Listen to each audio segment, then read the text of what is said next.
SDM साहब को APO कर दिया है। मैं बाड़मेर की बात कर रहा हूं।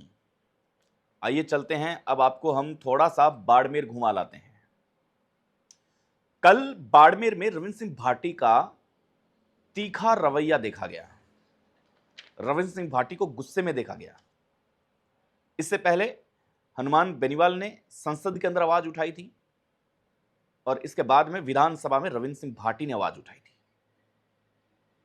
अब जब रविंद्र सिंह भाटी ने जबरदस्त तरीके से वो आवाज उठाई, कहा जा रहा है कि एक वर्चुअल मीटिंग के दौरान बाड़मेर कलेक्टर टीना डाबी के साथ और जो भी एसडीएम्स थे उनके साथ राजस्थान सीएम भजन लाल शर्मा ऑनलाइन मीटिंग ले रहे थे।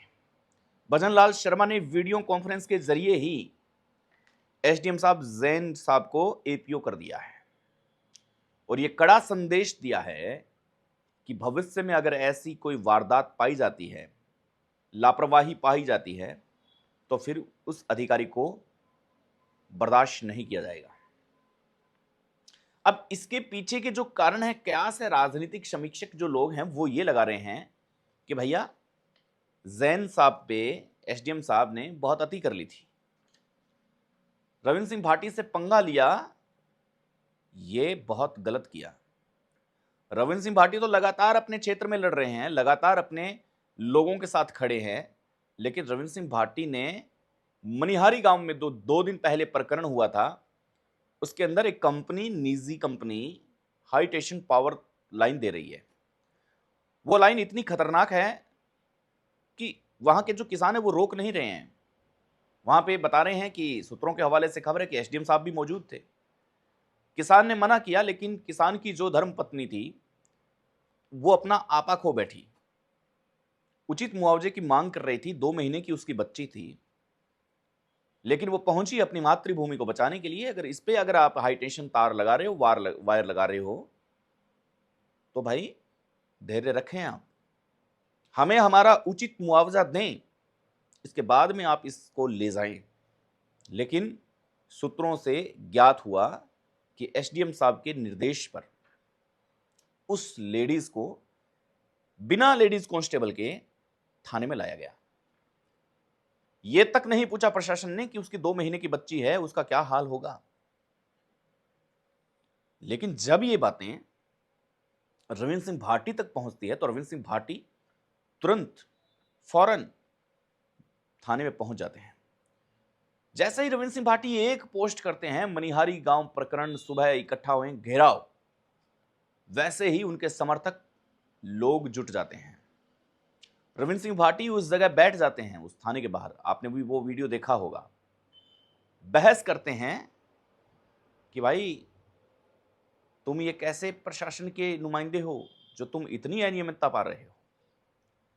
तब ये कहा गया कि आप हमारी बात सुनिए, आप हमारा पक्ष सुनिए, मैं अपनी वर्दी उतार दूंगा। ये एसएचओ के शब्द थे। रविंद्र सिंह भाटी ने कहा कि बात चाहे जो भी हो, लेकिन अब बात हद से ज्यादा गुजर चुकी है। रात को 1 बजे बिना एफआईआर, बिना किसी मुकदमे के रविंद्र सिंह भाटी उस 2 महीने की बच्ची की मां को और वहां के स्थानीय लोगों को, जिनको पकड़ के पुलिस लाई थी, उनको रात को 1 बजे अपने घर लेके जाता है। ऐसा विधायक। और तब कहते हैं राजनीतिक समीक्षक, ये कहते हैं कि रविंद्र सिंह भाटी ने ऊपर बात पहुंचाई, सीएम से बात की कि सीएम साहब, मेरे क्षेत्र में ये जैन नाम का एसडीएम है जो अपनी मनमानी कर रहा है, कंपनियों के साथ मिला हुआ है, भ्रष्टाचार है, बॉर्डर को बेचने की तैयारी में है, ऐसे लोगों को मैं बर्दाश्त नहीं करूंगा। सीएम तक जैसे ही ये बात पहुंचती है कि रविंद्र सिंह भाटी ने अपने क्षेत्र से ये कहा है और ये बात ज्यादा हवाबाजी होगी, इसके बाद में कलेक्टर को आदेश आता है कि एक मीटिंग करें, आप वर्चुअल मीटिंग करें। उसके दौरान सभी अधिकारी कॉन्फ्रेंस में जुड़ेंगे। सीएम साहब खुद जुड़े थे। सीएम भजन लाल शर्मा ने वीडियो कॉल में ही एसडीएम साहब को एपीओ कर दिया। इसके जो पीछे जो कारण था, वो कारण रविंद्र सिंह भाटी को माना जा रहा है कि रविंद्र सिंह भाटी ने अगर दमखम नहीं बताया होता, रविंद्र सिंह भाटी ने अगर अपने आप को नहीं झोंका होता, तो ये चीजें कभी धरातल में आती ही नहीं। ये बातें निकल के क्यों आई? क्योंकि रविंद्र सिंह भाटी ने लगातार अपने लोगों के बचाव को सिद्ध करने के लिए धरने पर बैठे, आम लोगों के साथ बैठे। और ये जो जैन साहब है, एसडीएम साहब, इन पे कई पहले भी आरोप लगे हैं, भ्रष्टाचार के आरोप लगे हैं, यहां तक कि बॉर्डर को बेचने की तैयारी, ऐसा भी बोला गया।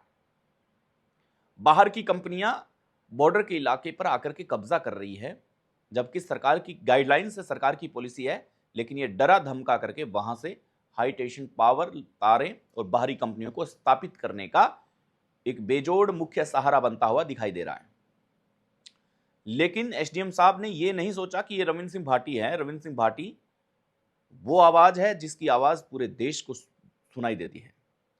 एसडीएम साहब ने सोचा कि छात्र संघ का चुनाव लड़ा है राजपूत कम्युनिटी के साथ, ये चुनाव जीत गया है एमएलए का, ये एक अदनबा सा लड़का भला क्या ही करेगा, मौके के एसडीएम है, हम चाहे जो चाहे वो करेंगे, आम लोगों को हम सुने न सुने, आम लोगों की प्रॉब्लम्स को हम क्रिएट करें कि न करें, वो हम पे डिपेंड करता है, लेकिन भैया हम एसडीएम साहब हैं।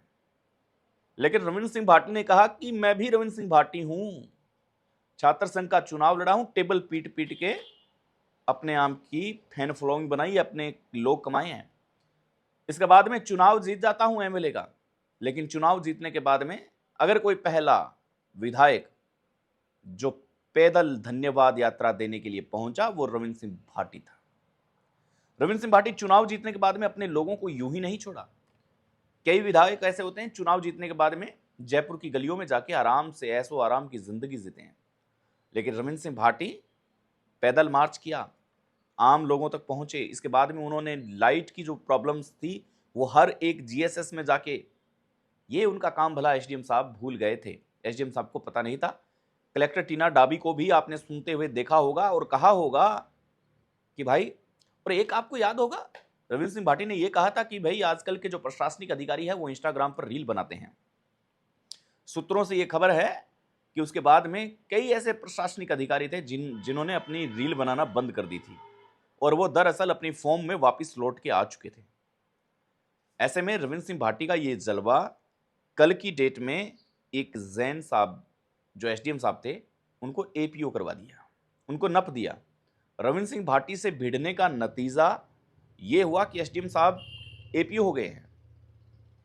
अब जो अन्य जो लोग हैं, अन्य जो अधिकारी हैं, वो इस बात को संदेश ये समझ रहे हैं कि भाई रविंद्र सिंह भाटी से कभी पंगा लेने की जरूरत पड़े तो भाई पीछे हट जाना, क्योंकि ये ऐसा विधायक है जो भ्रष्टाचार के खिलाफ आवाज उठाएगा।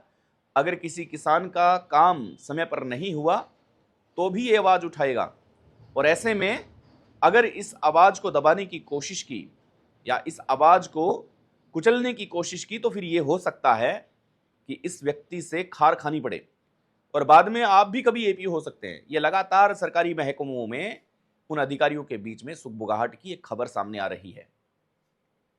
बाड़मेर के अंदर विदेशी कंपनियां हैं, चाहे प्रदेशी कंपनियां हैं, वो आने के बाद में यहां पर अलग अलग प्रोजेक्ट लगाने की कोशिश कर रहे हैं।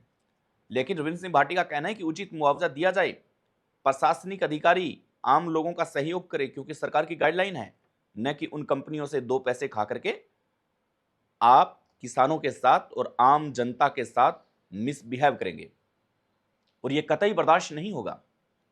बर्दाश्त करने की इस यात्रा में मेरे पास कोई पेट्रोल या डीजल नहीं है। आपको सीधा सा पहले ही हम संदेश दिए देते हैं कि अगर इस प्रकार की कोई घटना पाई जाती है भविष्य के अंदर तो फिर यह बर्दाश्त करने योग्य नहीं है। फिलहाल जैन साहब है जो एपीओ हो चुके हैं, एसडीएम साहब अब बाड़मेर के अंदर क्या से लगे जा रहे हैं कि रविंद्र सिंह भाटी से पंगा लेना मतलब अपने आप को सीधा सा यह है कि भ्रष्टाचार की पोल खोलना। मिलेंगे हम इसी मुद्दे पे कि आज बाड़मेर की राजनीति में क्या होता है, आज बाड़मेर की गलियों में क्या होता है। नमस्कार।